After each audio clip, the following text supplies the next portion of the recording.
అందరికీ నమస్కారం. Welcome to Dharmachakra news. ఇల్లు మారితే ఓటు పోతుందా? అద్దె ఇంట్లో ఉండేటి వారందరూ కూడా ఒక భయం పట్టుకున్నది. ఈ ఎస్ఆర్ ప్రక్రియ అనేది జరుగుతుంది కాబట్టి ఎంతో మంది తమ జీవనోపాధి కోసం పట్టణాలకు వెళ్ళి అక్కడ అద్దె ఇంట్లో ఉంటారు. అక్కడే ఓటు పొందడం జరుగుతుంది.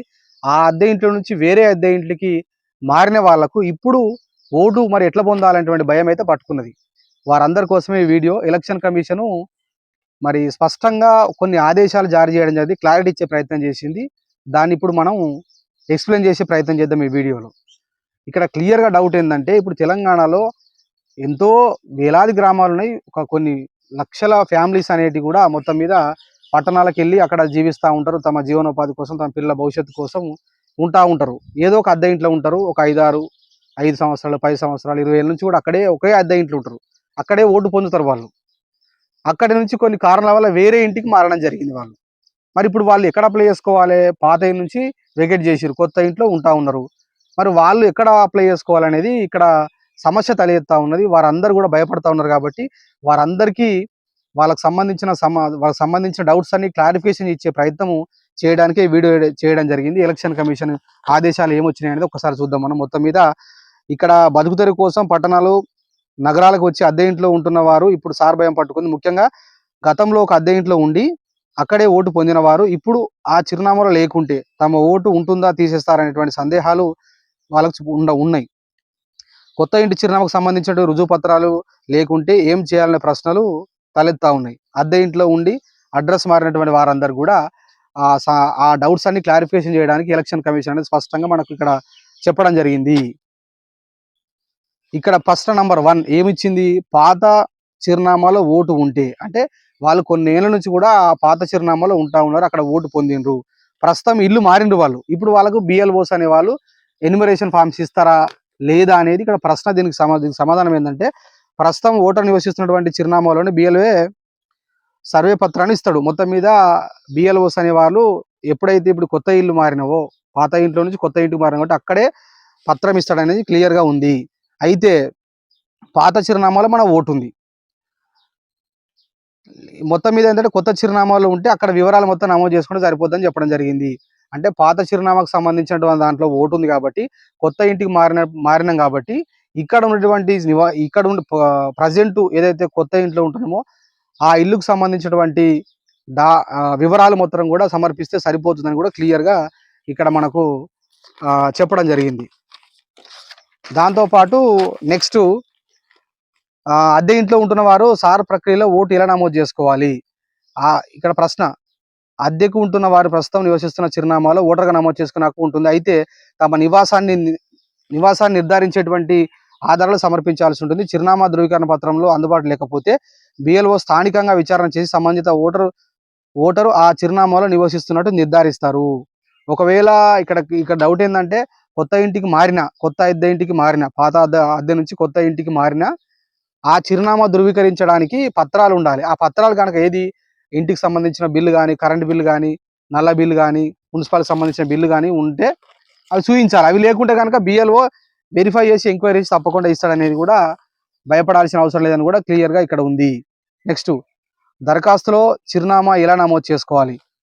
ప్రస్తుతం నివసిస్తున్నటువంటి అద్దె ఇంటి చిరునామాలో నమోదు చేసుకోవాలి. ఇప్పుడు కొత్త ఇంటికి మారిన కాబట్టి అది చిరునామాలో ఉన్నటువంటి ఆధార్ కార్డు, ఇతర పత్రాల్లో చిరునామాతో వీలైనంత వరకు సరిపోలేలా ఉండాలి. అంటే మన details.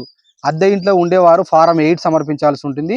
Aadhaar card, ration card, post office pass పుస్తకము, ప్రభుత్వం జారీ చేసినటువంటి చిరునామా పత్రాలు, ఇంటి అద్దె ఒప్పంద పత్రం, అంటే మనము రాసుకుంటాం కదా 2 యూనిట్ల, ఇంటి యజమానికి ఇచ్చినటువంటి నివాస ధృవీకరణ పత్రం, విద్యుత్ బిల్లు, నీటి బిల్లు, గ్యాస్ కనెక్షన్ పత్రము, bank passbook, bank account statement, చిరునామాల వివరాలు ధృవీకరణగా సమర్పించవచ్చు.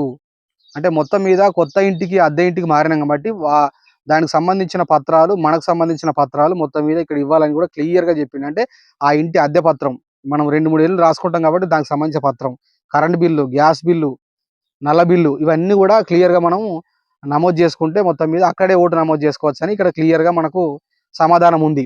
నెక్స్ట్, ఇప్పటికే ఓటర్ జాబితాలో పేరు ఉన్నవారు ఏ పత్రం సమర్పించాలి?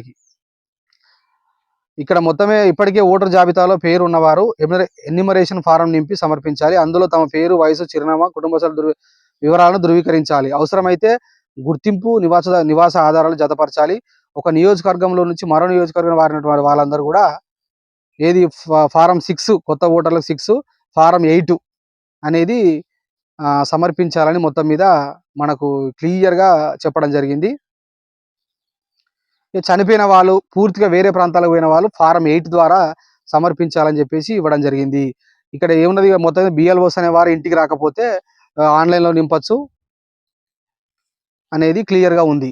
ఇక్కడ ప్రధానంగా మనం అర్థం చేసుకోవాల్సింది ఏందంటే, మన వాళ్ళు మళ్ళీ రిపీట్ చేస్తున్నాం ఏందంటే, ఎవరైతే ఒక వలస పోయి ఒక 5 సంవత్సరాలు అద్దె ఇంట్లో ఉంటున్నారో అక్కడే ఓటు పొందడం జరిగింది. మళ్ళీ కొత్త ఇంటికి మారడం జరిగింది. అంటే పాత అడ్రస్‌లో వాళ్ళకి సంబంధించినటువంటి ఓటు అనేది రావడం జరిగింది కాబట్టి, ఇప్పుడు కొత్త ఇంట్లోకి మారారు కాబట్టి, కొత్త ఇంట్లోనే బిఎల్ఓ మనకు ఎన్యుమరేషన్ ఫార్మ్ ఇవ్వడం జరుగుతుంది. కొత్త ఇల్లుకి సంబంధించినటువంటి పూర్తి ఆధారాలనేటివి ఇంటికి సంబంధించిన ఓనర్‌కి సంబంధించిన మన అగ్రీమెంట్ గాని, ఇంటి మనం రెంట్‌కి సంబంధించిన అగ్రీమెంట్ గాని, అక్కడ ఉన్నటువంటి కరెంట్ బిల్ గాని, తర్వాత గ్యాస్ బిల్ గాని, ఇంటి పన్నుకు సంబంధించినటువంటి బిల్ అన్నీ కూడా సమర్పిస్తే మొత్తం మీద మనకు ఓటు వస్తుందనేది క్లియర్‌గా చెప్పడం జరిగింది. ఆ ఆధారాలు కొత్త ఇల్లు మారింది కాబట్టి అందులో ఆధార్ లేకపోతే కూడా బిఎల్ఓ ఖచ్చితంగా నిర్ధారిస్తారు. మీరు అక్కడే ఉంటుర్రా లేదా? మీ అడ్రస్ ఏంది? ఆ ఇల్లుకు సంబంధించిన డాటా మొత్తం కూడా వాళ్ళు మున్సిపల్‌కి సంబంధించిన డాటా మొత్తం వెరిఫై చేసి క్లియర్‌గా కూడా వాళ్ళు మనకు నిర్ధారించేటువంటి అవకాశం ఉందని క్లియర్‌గా చెప్తా ఉన్నాడు. కాబట్టి అద్దె ఇంట్లో ఉండేటువంటి వారు, ఇంకో ఇల్లు మారిన వాళ్ళు, పట్టణాలు ఉండే వారందరూ కూడా ఈ విషయం వర్తిస్తది. ఇది క్లియర్‌గా అర్థం చేసుకోండి.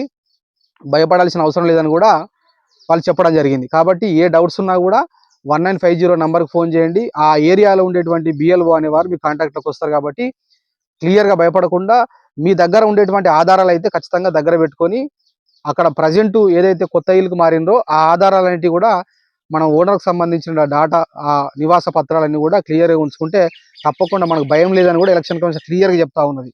కాబట్టి లక్షల కుటుంబాలు మరి వలసపోయి పట్టణాల్లోకి వెళ్ళిపోయారు కాబట్టి అక్కడ ఓటు పొందిర్రు. మిగతా అద్దె ఇల్లుకి మారారు కాబట్టి వాళ్ళకైతే ఓటు అనేటువంటి పోతుందనే భయం అయితే క్లియర్ లేదని కూడా మనకు అర్థమవుతా ఉంది. కాబట్టి తప్పకుండా అర్థం చేసుకోండి. ఏ డౌట్ ఉన్నా 1950 నంబర్‌కి ఫోన్ చేయండి. టచ్‌లో ఉండేటువంటి ఈఆర్ఓస్ కానీ మిగతా అధికారులందరూ కూడా లైన్‌లో ఉంటారు. ఇప్పుడు క్లియర్‌గా ఒక బిఎల్ఓకు ఒక డ్యూటీ వేసిరు కాబట్టి వేరే డ్యూటీ కూడా వేయొద్దని కూడా మనకు ఎలక్షన్ కమిషనరు మరి chief election commissioner Sudarshan Reddy గారు కూడా ఆదేశాలు జారీ చేయడం జరిగింది. కాబట్టి ఎక్కడ భయపడకుండా ఓటు నమోదు చేసుకోవాలని మీ అందరినీ కోరుకుంటున్నా. డౌట్స్ ఉంటే కూడా మన కామెంట్ రూపంలో తెలియజేయండి.